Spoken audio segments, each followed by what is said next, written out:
Today's MMA Tea Company fight preview is with Ian Allston. Ian is going to be fighting Raiden Keller for the number one contender spot at Art of War 18. That's going to be a heavyweight bout on May 22nd at the Sportsplex. Ian, I know that I'm interrupting your yogurt here, so sorry about that, but I'd like to know how you're feeling after this morning training session and going into this fight about 9 days from now. Or I'm sorry, Yeah, 11. yeah. I'm close enough, man. The yogurt's good, by the way. I'm enjoying it. I'm feeling good. I'm feeling this is the best shape I've been in since I came to heavyweight, and I don't mean like I'm light. I mean like I'm well balanced. Actually, you know what? I had the exact phrase that I wanted to use was I'm not in the best shape of my life because I have fought lighter and like I've had lower body fat percentage and things like that, but I'm in the most calculated shape of my heavyweight career. Um, I feel great in the gym. When we go to sparring and I'm working with the other heavyweights, I feel like I don't lose a round. I'm always working to win those rounds and stay dominant and just stay active and it just feels good to be able to get back in the cage. That's all.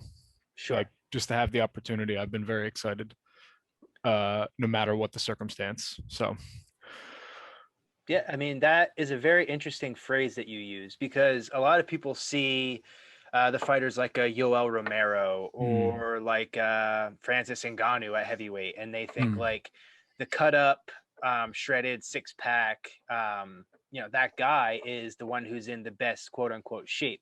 But mm, there's a lot of different variations of that, right? And it doesn't have to always be being cut, being, having those show muscles. It's more of, the gas tank that you have, the way that you can use exactly. your balance, the way Mm. that you have those, muscles that are really for grappling and for striking and not necessarily, what you look like with your shirt Mm. off.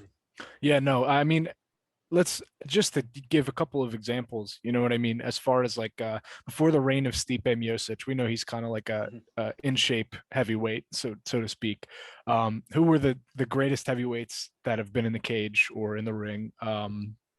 Fedor, Mhm. Emelianenko, not a ripped guy by any means. Obviously strong, obviously naturally athletic, but not the dude did not look like a supermodel with his shirt off. He was a chunky guy. You know what I mean? Mhm.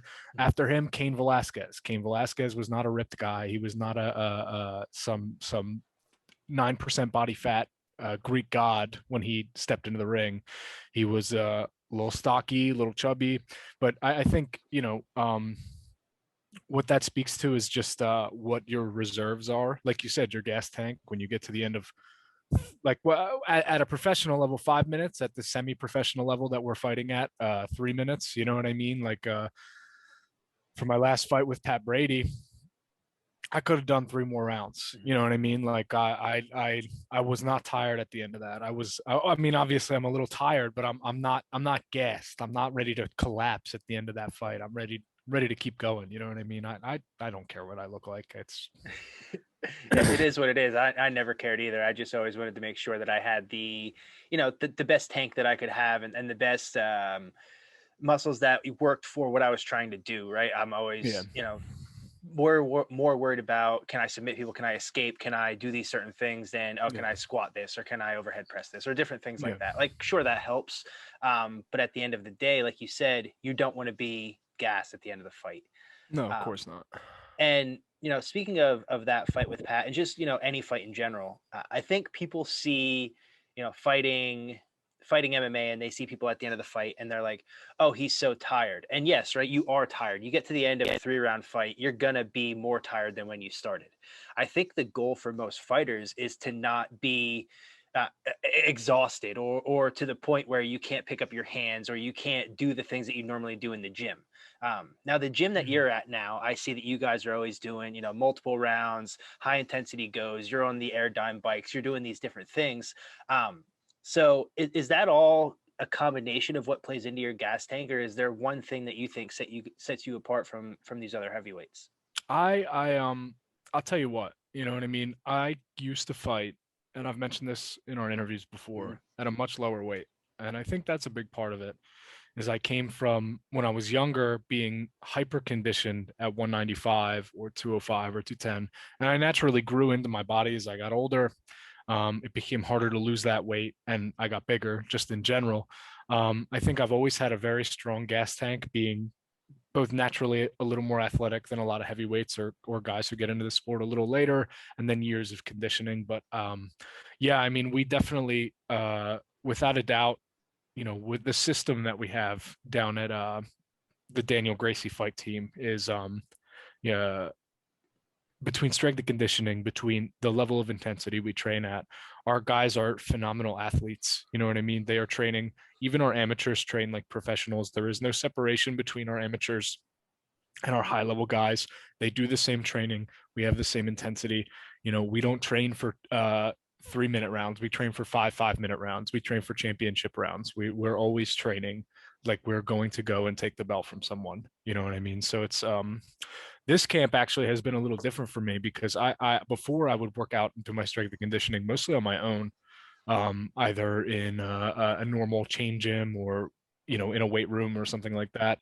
And this time I've uh, both zeroed in on my nutrition as far as what I'm eating and what supplements I'm using and things like that, as well as I've gotten with Mike Campbell, who's down at Daniel Gracie Fight Team, specifically Marquez MMA. He's Coach John Marquez's right hand man down there, for strength and conditioning. Those are the videos you see of us on the Airdyne bike doing those sort of like MMA specific conditioning exercises and strength exercises. And I'll tell you what, John, I've never felt better. I've never thrown crisper punches. I've never thrown with more power. I have more oomph in my takedowns. You know what I mean? I really have just um, I'll let you get to whatever you want to talk about next. I know I'm on a rant. I'm ranting here, but I really do think this is probably the most professional I've ever been at heavyweight as far as my preparation goes, which is necessary because Raiden is a tough competitor. Absolutely. And that we are kind of going into what I wanted to talk to you about, which is your approach to this fight. Now, it's been a little while, right, since you've been in the cage, but I've seen just through social media and talking to you back and forth that you've pretty much been in the gym, training regardless of having a fight or not. And everyone around you, I see them posting different things about how you're constantly leveling up and you're constantly improving in the gym as well. So is it safe to say we're going to see a totally different Ian in this fight? That's a tough question because as a fighter, like what you do in the gym and how you perform in the cage is always going to be different. You're never going to step into the cage 100% what you've been doing in the gym the whole time, no matter how hard you prepare. But I'll tell you what, since the lockdown and everything, we spoke right after everything shut down, and we were talking about when things would open back up. I haven't stopped going and training ever, except for the few times when I had COVID scares or things like that. I have not stepped off of the mats for more than a few days at a time. You know what I mean? I've been consistently in the gym. I've been improving on the things that I felt weak in before. I mean, martial arts is what gets me out of bed in the morning. It's my job. It's my life. So it's not something that I shelf. When I don't train hard, when I don't train with the level of intensity that I like to, I get depressed. I feel like pardon my French, I feel like shit, man. Mhm. Like that's just the way it is. So, with the Pat Brady fight, there were a number of things that we had trouble with. There was the cage, the cage control. You know what I mean? Things like wall control and stuff like that. Pat's a freakishly strong guy, but that's heavyweight. Some guys are just going to be freakishly strong, and we worked on that over and over and over again. For the rematch, for whoever because people are going to watch that tape and they're going to see that and they're going to say, "Oh, this guy's got hands, but you put him on the wall, you take away everything from him." Mhm. Um, I'm not interested in being a one-dimensional heavyweight. I'm not interested in being a striker. My jujitsu is good. I'm a purple belt, under both Daniel Gracie and Julio Rosario, who's also, an accomplished black belt with his own school. So it's I've tried to improve in every regard in the year that I've had off the mats, and I've had amazing training partners to do it. I've had Hamdi Abdel Wahab, who is an Egyptian Olympic, I think junior Olympian, in Greco-Roman, if I'm not mistaken. Incredible wrestler. He fights soon for Triton Fights, and he won a belt, I forget for what promotion recently. I've had Shelton Graves in the gym, who is a veteran of like every organization. He's fought all over the world, incredible fighter who's pushed me in those rounds, and we have I have Justin Haskell, obviously, Haskell, Yep. who is, as far as weight and size goes, when I heard he was 6'6", it was kind of like a, whatever kind of thing, because Justin is 6'6", and that's just the kind of people I train with anyway. And then we have our own roster of up and coming heavy guys at the gym. If you're on the Daniel Gracie fight team, you're no joke. You know what I mean? You're the real deal. So it's just, that's the way it is. So it seems pretty safe to say that you're excited to get back in the cage. Obviously, yeah. Yeah. So you're fighting Raiden. You said he's 6'6". He's got an undefeated record. We talked a little bit offline about he had a tough fight with Cody Gamble for 247 in his last outing. So just talk to me about your preparation for this fight. You said he's 6'6". You've been training with guys that are a little bit bigger. I just want to know where your mind's at right now, how you see the fight going. If you do some visualization, or if you see anything specific happening, where are you at right now mentally with that? So, as far as I'm concerned, Raiden and I have had a pretty similar career trajectory so far. Just as far as like what our early fights were like, we both kind of had like early submissions and sort of went on a tear earlier in our careers. He's got good volume striking. I don't think he uses his length as much as he probably should, considering he's so goddamn tall. But he's good. He's well rounded. He's got good grappling. I've seen his tape. I've seen him work on the ground. I know he has submissions under his belt, but it's just going to come down to who's better at strategizing, who has the edge when it comes to those sorts of things. I think I am, as far as heavyweights go, I think I'm a high level striker. I think my striking is better than most people on the circuit at my level. You know what I mean? So I think if it goes to striking, I'm comfortable there. If it goes to grappling on the wall, I'm 265 right now. You know what I mean? I'm not small. I'm not 240. No disrespect at all to Cody. He came into that fight, he was 240. You know what I mean? So obviously you're going to run into an issue when you fight a guy like Raiden, who is 6'6", 265 weighing in on fight day. So I don't plan on letting anyone big man me in the cage. I've trained with big man. I am a big man. So it's like, it is what it is. As far as visualization goes, I don't do too much, just because I know, there's the famous Mike Tyson quote that everybody loves to talk about.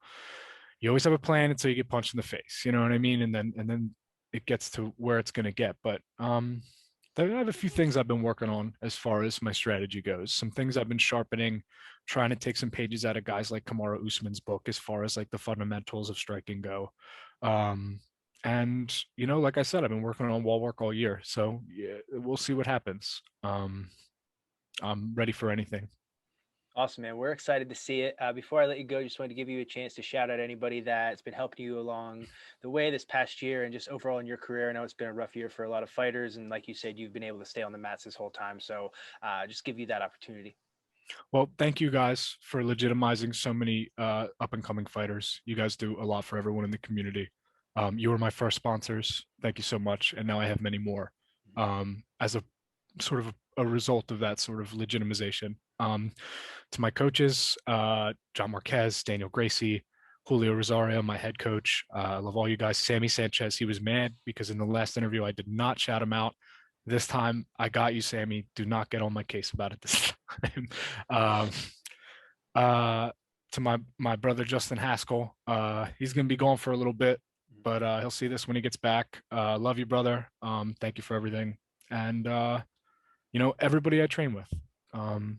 I'm nothing without my team. Awesome, Ian. Like I said, we're really looking forward to seeing you get back in the cage. That's going to be May 22nd, Art of War 18, for a #1 contender spot at the heavyweight weight class. Good luck, and we'll see you on the other side. Sure. Thank you, brother. All right, thank you.